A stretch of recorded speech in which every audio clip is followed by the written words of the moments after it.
Hello and welcome to the premiere episode of the Addicted in Film Movie Club's new YouTube series, Recovery on Screen, a show where we break down how great films and TV shows can reveal deep insights about the nature of addiction and recovery, and hopefully inform and inspire anyone, regardless of whether they're in recovery or not. I'm your host, Ted Perkins, the author of the book this series is based on called Addicted in Film, Movies We Love About the Habits We Hate. If you don't have a copy, just go to Amazon for a print version or download the audiobook at Audible or iTunes. In this first episode, we take a deep dive into one of the most remarkable, disturbing, and influential films about addiction and recovery ever made, 1996 Trainspotting. And for that, I'll be joined by our invited guest, Callum Howe. So fasten your seatbelts, that's coming right up.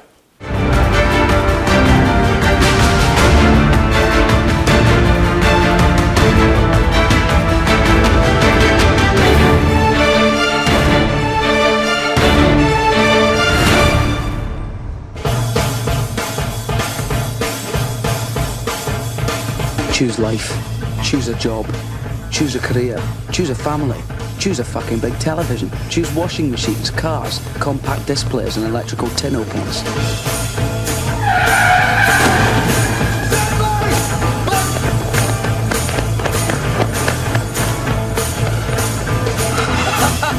I want to welcome to the show my first guest. I'm very excited. This is Callum Howe, who is phoning in from Kansas. And since we're talking about the great film Trainspotting, I had to go to my go-to guy, Callum, who's Scottish. Callum, tell us a little bit about yourself. Yeah, hey Ted, it's a pleasure to be here. Congratulations on the book. For those of you that don't have it, it's a fantastic read. It really is. So I'm Callum. I'm from Scotland, but I'm a transplant, so I'm living in the Midwest. And my recovery journey started a couple of years ago. My recovery is from alcohol, and Trainspotting is such a great movie. It touches on so many different aspects of addiction. So I'm very excited to be here to talk not only about the film, but also about the cultural aspects that Trainspotting kind of raises around addiction. So thanks for welcoming me in here. So I think I came to the right place. So tell me, Cal, when you first saw, I mean, you're probably in Scotland when you first saw the film. Tell us, do you remember when you first saw the film and what your reaction was? Well, no, I was in the throes of my addiction, so I don't really remember when I first saw it. But that happens, yeah. But I remember the first time I saw it when I was, kind of not in the throes of my addiction. And I remember thinking, holy shit. This movie, because it spoke so truly to me.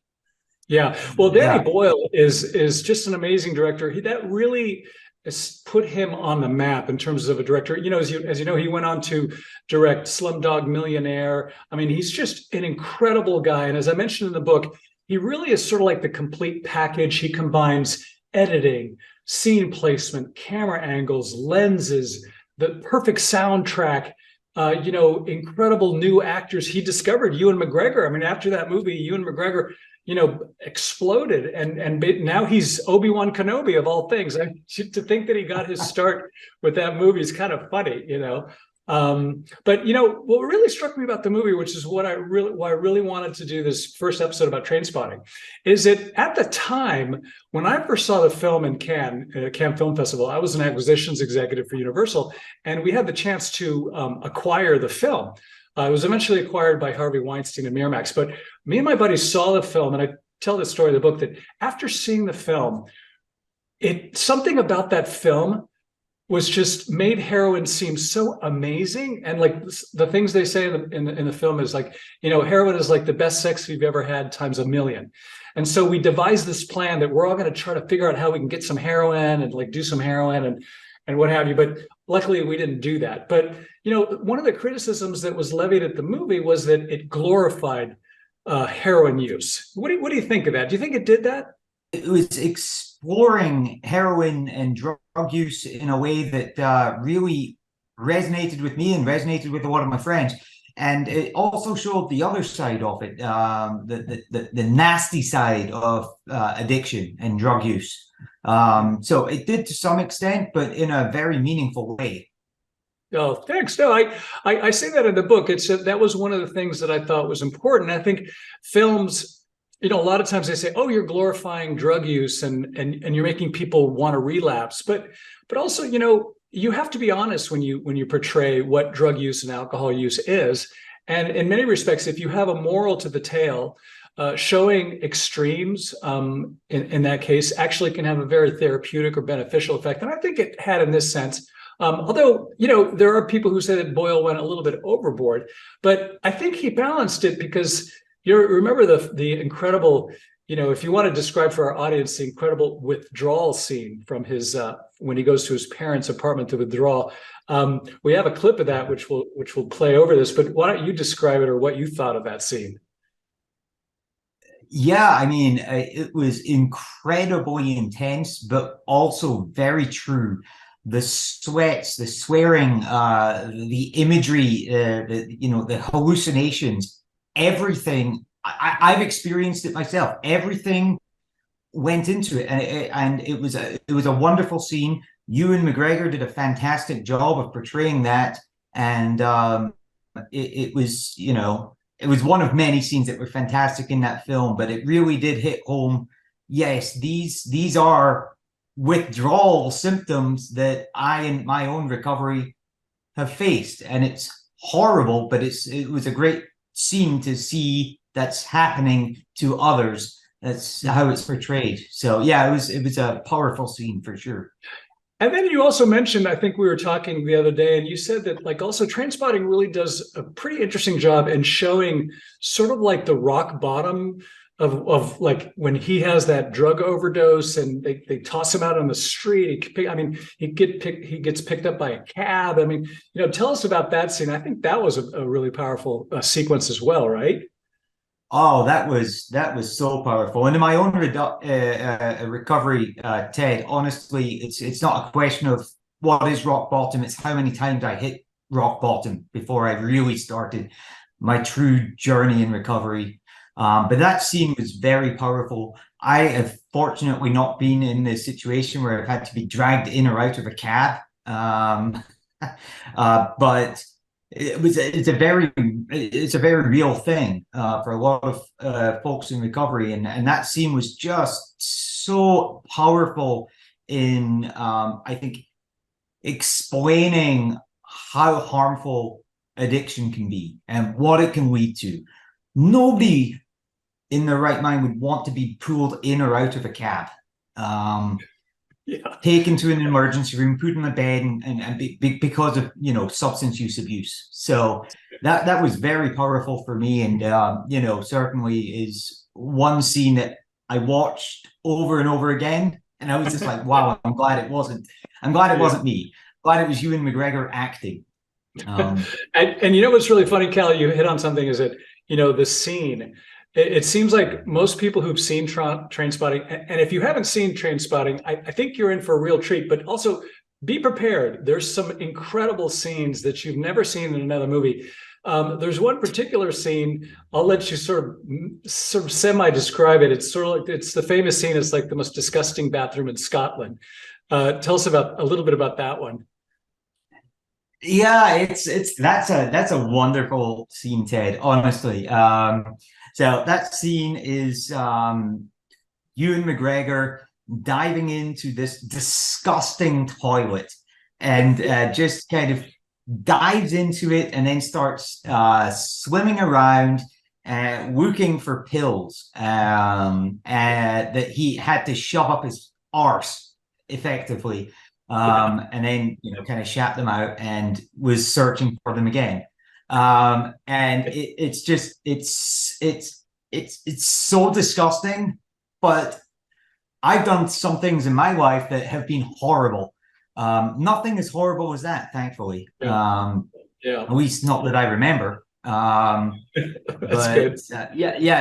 nothing that disgusting. But it was really a scene that showed how far addiction can take you, how far the next hit that you want to get, whether you've shoved pills up your arse and diving into the dirtiest toilet in Scotland, how far that takes you. And it's a wonderful, horrible but wonderful scene for sure.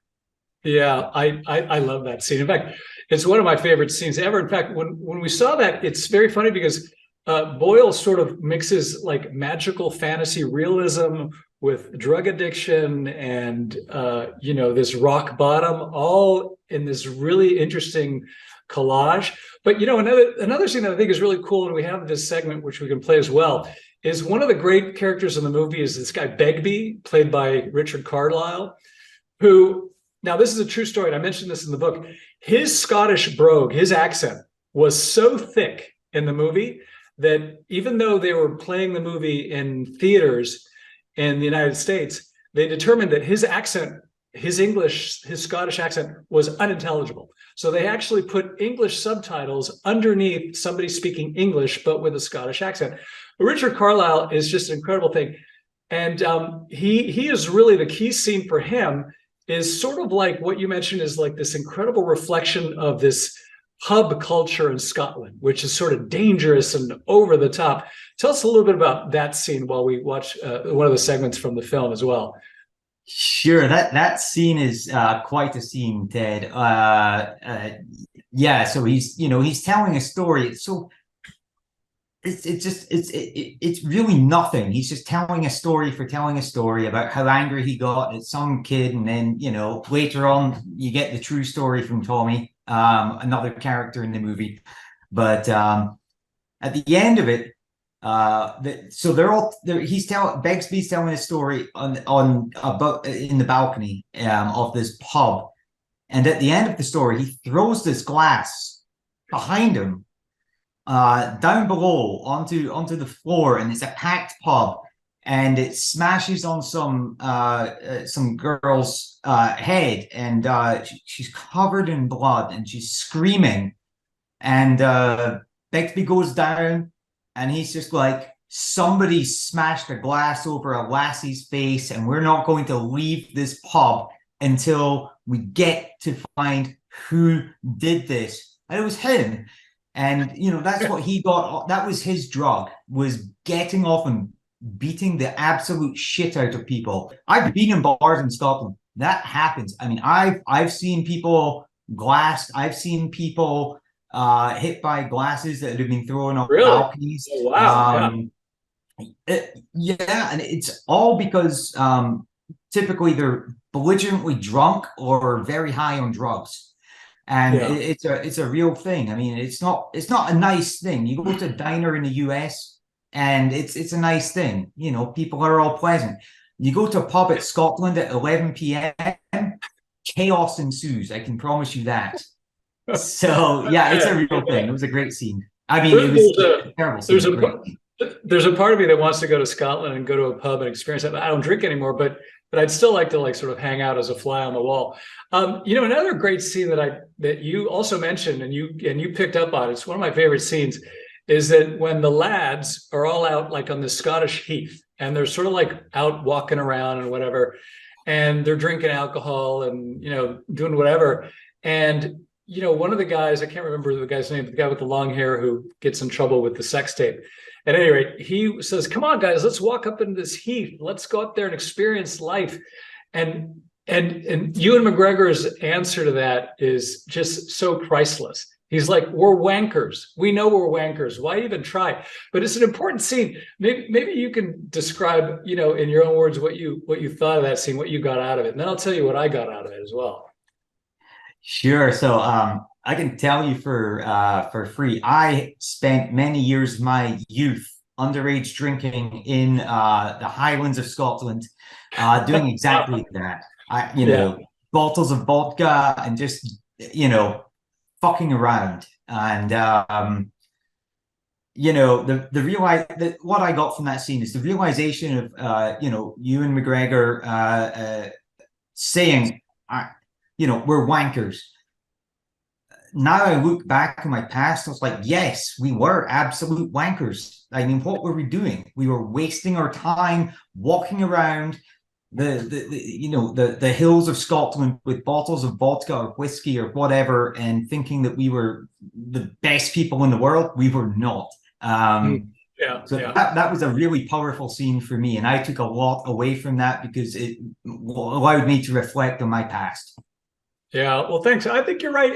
And also to me, when I watch it again, and I mentioned this in the book as well, it just seems to me that like the ability to embrace life, to go out there and chase opportunity, to live, to strive, to be Scottish, to like experiment and live, just seemed like too much effort for these guys. And just the easiest thing to do was just say, oh, let's just go back to doing heroin. And they did. And that's, I think, one of the interesting points of the film. But then also over the course of the film, thankfully, the moral of the story is that Ewan McGregor eventually does turn his life around. He gets a job and he goes to London and he sort of fixes it up. And at the end of the movie, the metaphor is like choose life. And that's actually what was on the posters of choose life. And I think that's where Boyle may have redeemed himself in saying, if people were saying that he was glorifying heroin or making it seem so great, the message that he gave everybody was, okay, put all that stuff aside. I know it takes some effort, but choose life. It has way much more to offer. I mean, do you agree with that? I think it was very powerful. Oh, that's absolutely one of the key takeaways I have from that movie, and I'll never forget the quote in the movie where Ewan McGregor Renton is saying, being Scottish is shite. We're the lowest of the low. Yeah. And that comes after they're running through the streets, and you have his monologue, and he says, "Choose life." And certainly in my recovery, Ted, choosing life has been by far the biggest factor in my success is choosing life. But yeah, that was a very powerful scene, and very hard hitting, particularly after hearing Ewan McGregor and his brogue saying, being Scottish is shite. It's not shite, by the way, it's fantastic. But yeah. I bet it is. I bet it is. Yeah, I mean, I think that's I think that's what really can be gotten out of the film. And one of the things that I think you can get out of many films if you're in recovery, and that's, I think, one of the reasons I wrote the book, is that there's a lot of nuggets of inspiration that show that recovery is possible. It takes some work. You have to roll up your sleeves and you have to change your mindset, and you have to sort of embrace life with all of its problems. I mean, life is never going to be simple. These guys are still, wankers in Scotland, but at least they're moving forward and trying to create a life for themselves. And I think that's what one of the ultimate lessons that this film lets us really discuss, is that wherever you are, as bad as it are, if you're like swimming around on the worst toilet in Scotland, there's still a brighter day tomorrow if you just do the work and change your mindset and try to choose life. If you haven't seen Trainspotting, now might be a really nice time to try. And if you do end up renting the film and you read the book, and if you do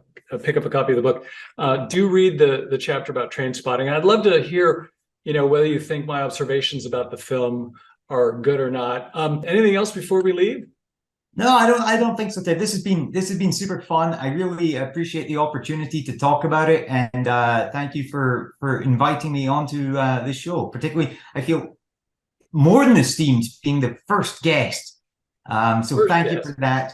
I hope this has been kind of helpful, and I hope it inspires a lot of people to, number one, pick up the book, and number two, go see Trainspotting. I'd recommend doing number one before number two.